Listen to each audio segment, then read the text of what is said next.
Welcome to the Product Bakery podcast. My name is Christian. I'm Alex, and together we present you the ingredients to build the right products.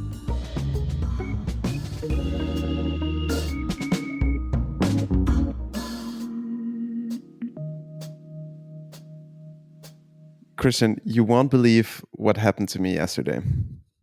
Tell me. Okay, so as a disclaimer, I'm probably not very big on data security. Well, how to put it? Let's say my credit card got cloned and my Amazon account got hacked multiple times in the history.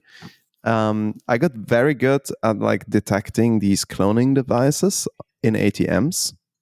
And also, I never go to ATMs. As you know, I hate cash. So that's generally one thing. But I was almost I almost got credit card fraud robbed by a 12-year-old guy in a park. How did you manage to do that? I don't know. The guy was smart. I mean, okay, so let me put the scene. So I was in a park with some coworkers. The small kid, okay, maybe he was 15 years old, whatever. But this small kid walks up to us, and he has a bag with different sweets and soft drinks. And he's like, "Hey, I'm currently collecting money for my school trip. Do you want to buy something? Everything is €1." And I was like, "Well, sorry, I don't have cash." And he was like, "Oh yeah, I take cards too." And so you got curious. Man, that triggered me. And I've worked with that. So for me, that was like, wow, okay, that's next level. So that's what I told him. I'm like, okay, for the fact that you accept card payments, I will take two things. And I take a Coke and I take sweets. And then he's like, "Oh yeah, let me get my card reader. Do you know SumUp?" And oh my god, oh no, I was so happy to hear that. I was like, "Oh, this is so cute. This kid running around with probably the SumUp device of their parents, accepting card payments." So I take out the card, and then he takes out this old phone. Man, it was no touch screen, these button phones, like Nokia something. And he's like, "Oh yeah, it's I have this version of SumUp for Nokia." And we both know that doesn't exist. Yeah, we both know it doesn't exist. In my mind, I was like, yeah, whatever, maybe it's some other solution. And then he takes my card and he starts tapping the card onto this old Nokia phone. And I was like, okay, no, this is, there is something wrong here. Oh. And then he's like, "Oh no, it's not working. Wait, I can do it manually." And he starts writing down the credit card number. And to see the number, oh no! I mean, the second he started writing down the credit card number, I was like, no, you're not gonna fucking do that. I mean, that is my credit card. He was like, "Oh no, it works. It's SumUp. And I was like, I worked for SumUp for 4 years. I can tell you what works and what doesn't. Get the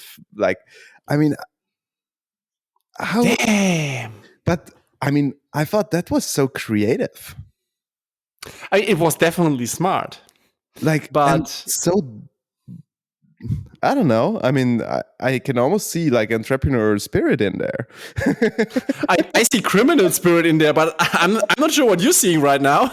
But okay. The line is blurry. Yeah. So one question before you go ahead. So how did you deal with that situation? Did you do it classically by punching him, or what was, or calling the parents or the police? I kicked his balls, took the bag of Cokes and lemonades and sweets and ran away. No, I did. Plot twist. Okay. No, I just took my card and I was like, get the fuck out of here. Like, Yeah. and and the best thing, he was like, oh yeah, but I mean, if you want, you can still pay cash. Okay, that is the entrepreneurial spirit you're talking about. Got it. I mean, this guy was so ice cold. Damn. Like, okay, now I need to say the last thing that is probably a bit mean, and maybe I shouldn't put this on the internet. But so when he first tried to tap the card on this Nokia phone, in my head I was like, oh my god, maybe this poor bummer is like a little bit, I would say, slow in his thinking, and he sees this as a game. And I was imagining him like in his mind say like beep beep, and then he hands me back the card and he's like, oh yeah, I just got the payment. But no, he was just a criminal. What I still don't get is why you are handing over your card to a stranger.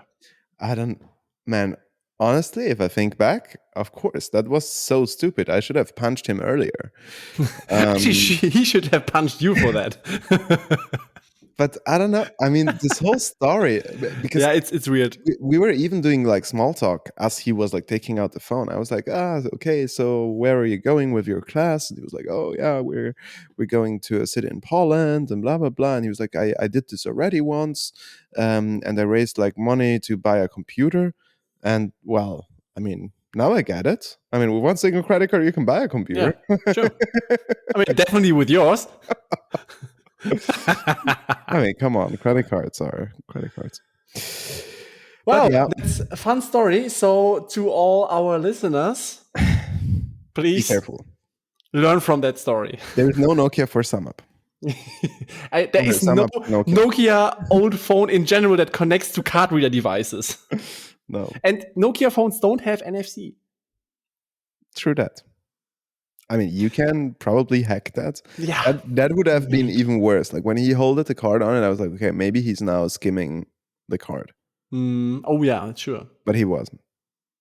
I mean, I was thinking, should I block the card? Or, I mean, I know banks are anyway quite nice. You can always tell them, no, this payment wasn't mine, so insurance pays. Like, I wasn't like freaking out. It's worse things could have happened. I also lost my credit card or I left it proactively in a bank in Portugal because like the machine ate it and I had to catch the train and the lady was like, oh, you need to wait 10 minutes. And I was like, okay, keep it. I opened a new one. It's like, okay. But we already wasted a lot of time not talking about product. I mean, there is some product idea in there. Thanks for your openness and sharing a glimpse of your life. So let's get serious. What should we talk about? Let's get serious. Alex, I was recently following some of your LinkedIn conversations. Ooh. And there was like one topic regarding changing leadership teams or if change of leadership teams in general is possible, which I found very interesting. Yeah. Let's chat about it. What do you remember that conversation.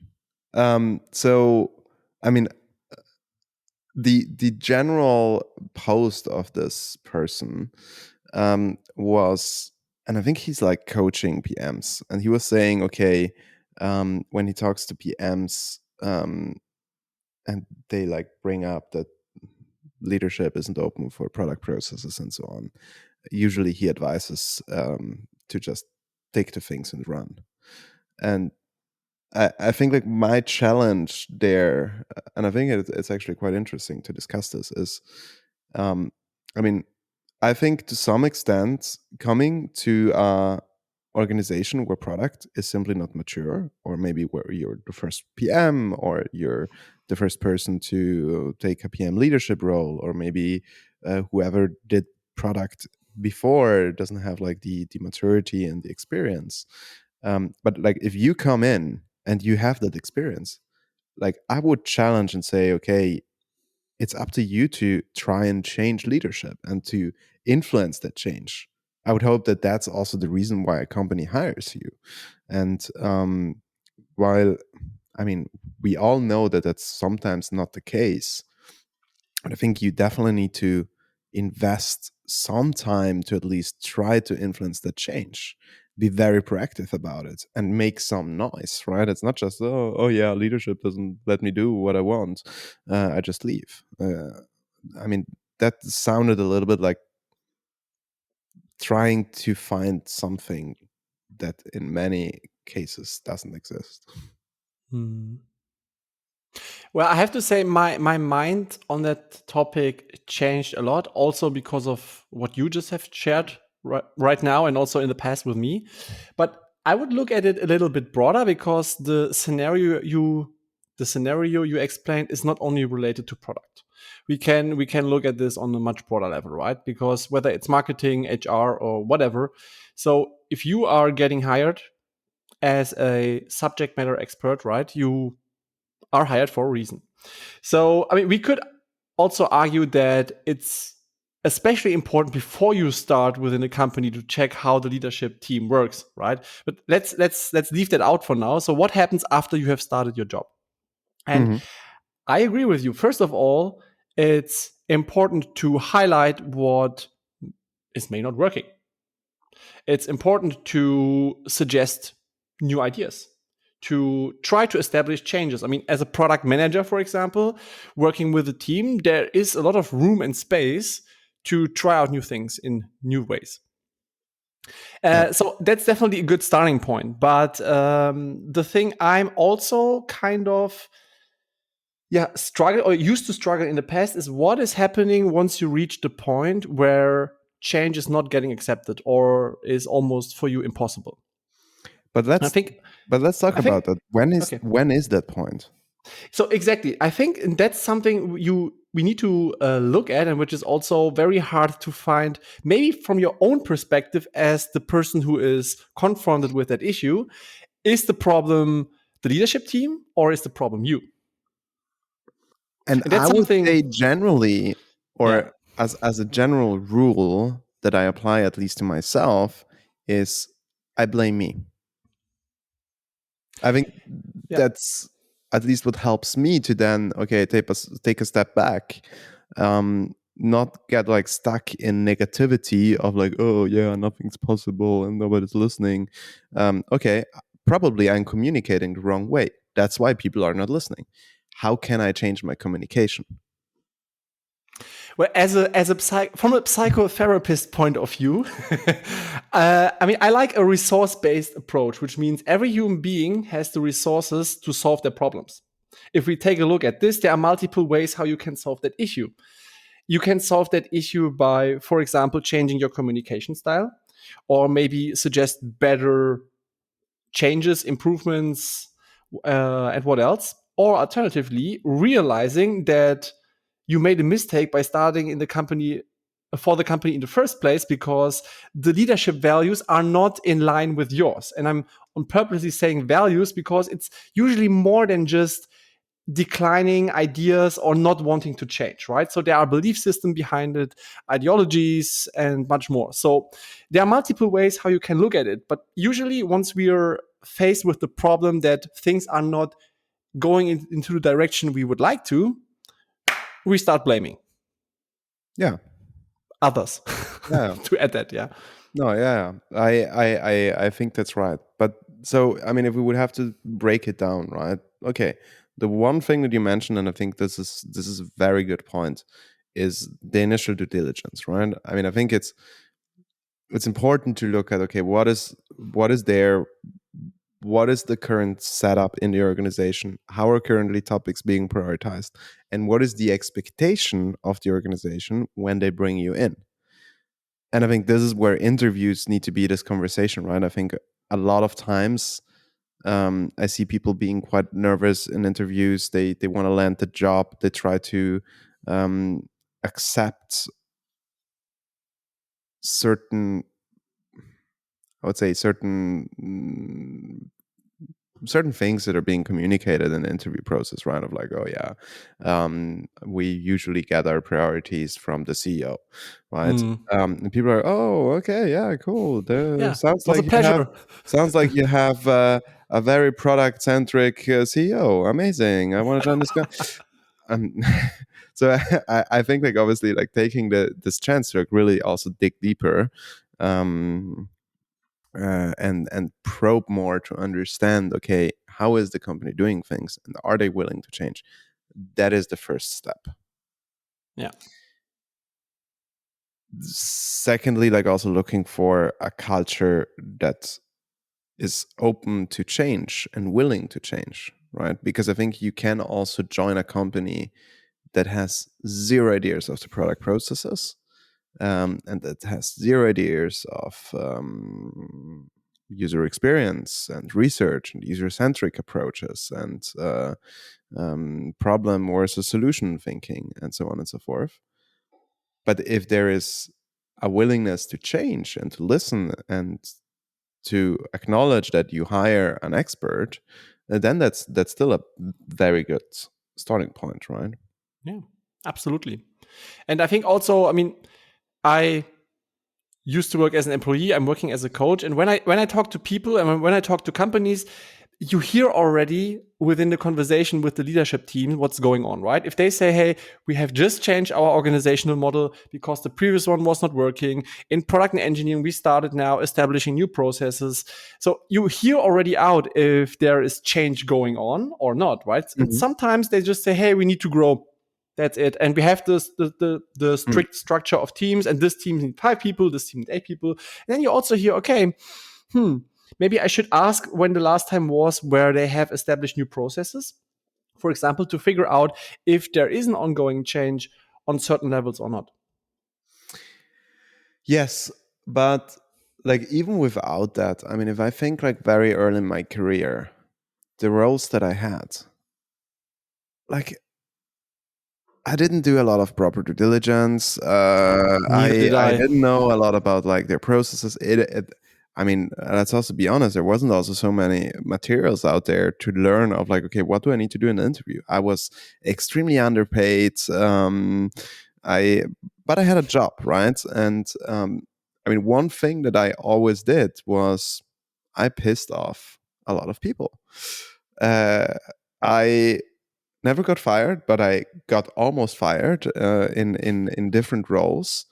But I think then it always came back to certain relationships that I managed to build, trust that I managed to build with certain stakeholders, or with specific people in the leadership that then actually helped backing me up because I was able to show them, okay, what is the impact of making a certain change? I might have pissed off someone that was working on their own agenda, but then in the end, I mean, I was always trying to operate for the company's success, and I always tried to also vocalize and articulate that, like, what the benefits are of doing things differently. And I think this at the end was also where I then managed to step up into leadership, because I was kind of challenging the status quo. I was like bringing in new ideas, and I managed to find people to partner with, people who believed in their ideas and in the direction, and then to team up with to kind of push it through. And then at the end, the company saw, or I hope they saw, some of the benefits, right? And I think that helped me also in my career to move forward, right? But I think it's also this, okay, things are not perfect. It will take a long time for things maybe to be perfect, but I cannot get stuck in the negativity or simply then drop the ball and be like, oh yeah, I'm out of here. It's the same thing like with a relationship. Yeah, 100%. And here's the thing. I would like to share a story, and afterwards I would like to ask a question coming back to the time aspect. But I was like, I think it was 4 or 5 years ago, I was at a lean, I think lean, no, it wasn't lean UX. It was just like a lean summit conference where Eric Ries was a speaker, the author of Lean Startup.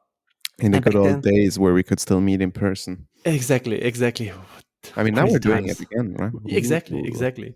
But here's the thing. I had the honor to be able to ask him a question, because back then I was in a position where I got frustrated by not being able to establish any more change. So I asked him, hey, I have a problem. So I'm somehow not reaching any change and I'm feeling like blocked. So what should I do, Eric? I mean, I asked a really broad question. And the answer was, I mean, it was not the perfect answer, but it inspired me back then because he said, the first thing you do is you take one of my books and hit it against their head until they understand it, which I really like. But he said, You know? here's the thing. If your boss, if your supervisor is not willing to see the thing you believe in, and you have to believe in it, and it's hopeful, it must be hopefully something good, you should go to the next level. And if this next supervisor or leader doesn't accept it, you go to the next level. And if this doesn't work, you go to the fucking CEO. And if the CEO doesn't agree with you, pack your stuff and piss off.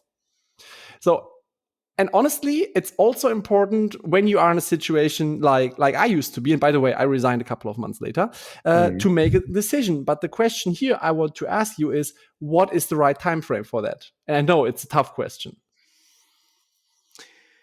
I would say there probably is no right time frame, and it's probably also a feeling that you get, right? Like, I mean, there is toxic cultures, there is toxic people.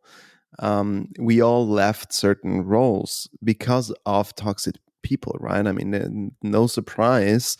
All over LinkedIn, you say that people leave companies, people leave leaders, not their companies, or their managers, not their companies. And I think that is very true. So I think when you smell toxic environment and when you see that there is like a lot of private agendas, personal agendas going on, people who definitely don't work on the good for the company, but on something that they want to push through, then maybe it's time to pack your stuff and leave. You can still try to bring these points up, to point it out clearly what's happening and why you're also considering to leave, right? I think if we talk about feedback cultures, both for feedback, both for employees, it should also be true for companies, right? You need to be candid and direct. If you're not, how should they know? Exactly. And you can go up to the CEO in smaller companies if it allows. You can even do it in big companies. You can also do it in big companies. They all have an email, and I think they all read it. It needs some balls, but I think it's kind of the last thing that I would try, because what's the worst thing that could happen? Hey, you leave anyway, right? So at least you try to influence change, considering that you're coming from a place where you care for the company and where you want the best. One important thing I would like to share is I always used to work for companies where the CEOs were reachable. And something I've learned for myself, and I'm looking back, that I'm kind of regretting is not getting more in touch and more in contact with my CEO. Because at the end of the day, if you're spamming them, if they are getting bored by your emails, they will let you know. Yeah. So that's just my 2 sentences. So looking back, I could have done more work upwards and more communication upwards. But there's one more thing that you mentioned that I really loved is you said there is not the right time, but there is this feeling. That's something, that I believe in these days is more important than ever, which is connecting to your feelings, which are not coming out of your ego or your mind. It's coming out of your body. So take a deep breath, take some time as in whichever position you as a listener are in right now, and ask yourself, does it feel right or not? I think that's a very good starting point to evaluate whether it's time for a change in terms of changing the company or not. And usually we know the answer already. Yeah. And I think the other thing that I would definitely also remind people of, it's like, while the grass always looks greener outside, we're at the other side of the fence. I'm just so bad with English. German too. Das Gras ist grüner. Ah, yeah, whatever. Pretty much all the companies that I've seen and that I've talked to have very similar issues, right? And some are better at writing some great articles about how cool and fancy they do stuff. But bottom line, no company is perfect. All companies and all roles come with challenges. So whatever you do, don't expect to walk out and suddenly find this company where everything works perfectly and everything is going to be served to you on a silver platter. Change is part of our jobs. Influencing change, influencing people, that's all part of our jobs. Conflict too, by the way. The nature of every relationship is to have different opinions. The question is just how you deal with conflicts. The two of us also have different opinions and conflicts. Yeah, absolutely. I think design is useless. When I I have wireframes. I can do it myself. we should make an episode on that. So there was one more. You're gonna burn in hell if you do this episode. I'm taking the burn, Alex. I'm taking the burn. People will destroy you. You will destroy me. I think that's enough. But there's one more thing I just want to drop since we're on it right now. I think so. There are some companies who are doing a really good job, but these companies function in complete different ways I think that I haven't seen yet in the tech industry, but in other industries. So the hashtag here is conscious leadership, and I would like to pick that up next time. Let's do that. Great. With that said, leave the follow button. Share with your friends. And tune in next time. Oh, exactly. And by the way, we've seen that all these platforms now have like podcast rating options. Oh, yeah. Leave us a rating. Leave us some stars. Yeah, in Spotify and Apple. We highly appreciate your support and your feedback. Cool. With that said, have a beautiful day or Bye-bye. evening.